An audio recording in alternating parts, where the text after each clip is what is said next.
We've all asked ChatGPT to do our essays and homework assignments.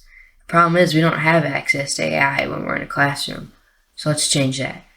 On some tests, you have a calculator. This here is a TI-84, and to get AI on it, we need to connect it to the internet so we can make requests to various AIs like ChatGPT or Google Gemini. The calculator we will be using is the TI-84 Plus C Silver Edition. It features a 320 by 240 color display along with a 1200 milliamp Li-ion battery, which will come in handy for later. So to actually connect our calculator to the internet, we can use this.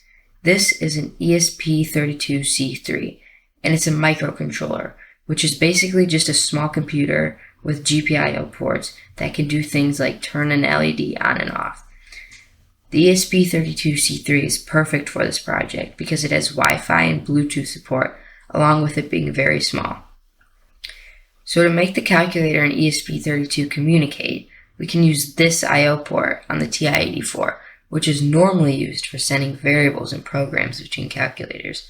But luckily, the TI-84 modding community has already emulated its protocol and created a library called Article that we can use in Arduino or ESP32 in our case to communicate with the calculator. After ordering the way too expensive 2.5mm I/O cable, we can cut it in half and tin the wires to connect it to the ESP32. Here you can see it's only 3 connections, ground and 2 data transmission wires. Quick note, I'm not very experienced in soldering and I have no idea what I'm doing, so just be smart when you're doing this.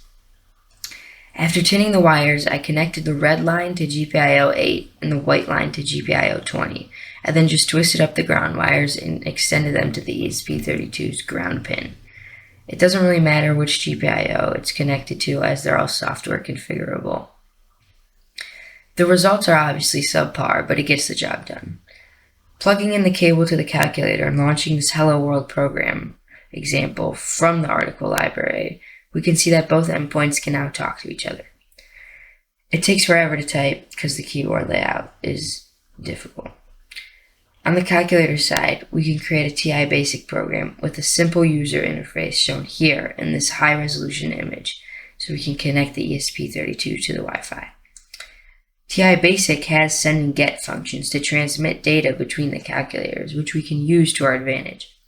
For example, if we send the string 2 to our ESP32, that command gets stored in this global command variable, and then once we use get on the calculator, it will then execute the corresponding code and return any data if needed. We have a problem though. Looking at the calculator's keyboard, we can only type uppercase letters, and most Wi-Fi passwords have uppercase and lowercase letters, so we need to fix this.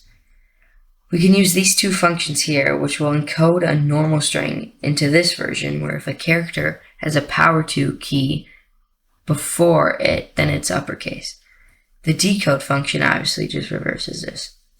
So now that our calculator can connect to the internet, we need to interact with AI on it and somehow get responses from Google Gemini. Luckily, Google Gemini has a REST API, so we can make a simple HTTP request to it, and with our prompt, it get a response back.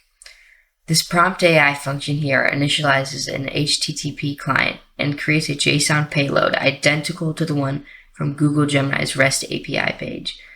We can then send it and get a response back, which we can then decode and return. We have a new problem now. This doesn't look very discreet and will for sure get you caught. We're also powering the ESP32 with a USB cable, which won't work. Popping open the back of the calculator reveals the 1200 milliamp rechargeable battery, which we might be able to use to power the ESP32. The battery's cable is a JST 1.25mm 4-pin connector.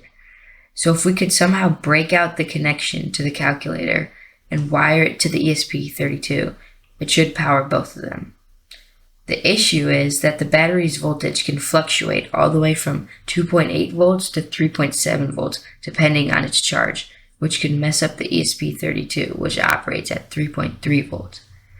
To remedy this, we can use this voltage regulator, which will regulate its input voltage to a steady 3.3 volts, making it safe for the ESP32.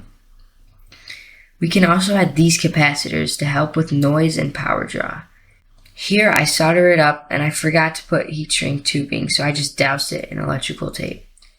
The results are pretty ugly again, but I don't care. We still have this bulky cable, which can only be externally plugged into the calculator. Looking at the inside of the calculator, we can see that the I/O port has 3 pads soldered on it for each 3 connection.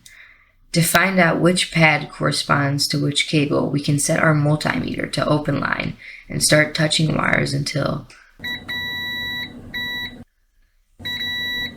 we can then use this very advanced diagram to record our findings. I got it all soldered, and this is what we are left with. Now we need to somehow jam this all inside the calculator. Hooking everything up, we can see that the calculator and the ESP32 are both running and working. The calculator had this little pocket on the back side, so I just decided to stuff everything in there and cover it in electrical tape. It's probably not the most effective idea, but it works. Closing the calculator was quite the feat, as it kept bulging, but eventually I got all the screws in and it fit. Finally, we are left with our final project, and connecting it to the Wi-Fi works, and it's blurred out here as I don't want to show my networks or my network password to anybody. You can imagine how annoying it is to type in a Wi-Fi password with this keyboard. We can now type in our prompt for Google Gemini and see that everything works. Just a funny note, after leaving the calculator connected to Wi-Fi overnight, it lost almost all its power, all the way from 100% charge. Thank you for watching, and please leave any comments about more ideas or recommendations. I would really appreciate some advice or things I could have done better. Bye.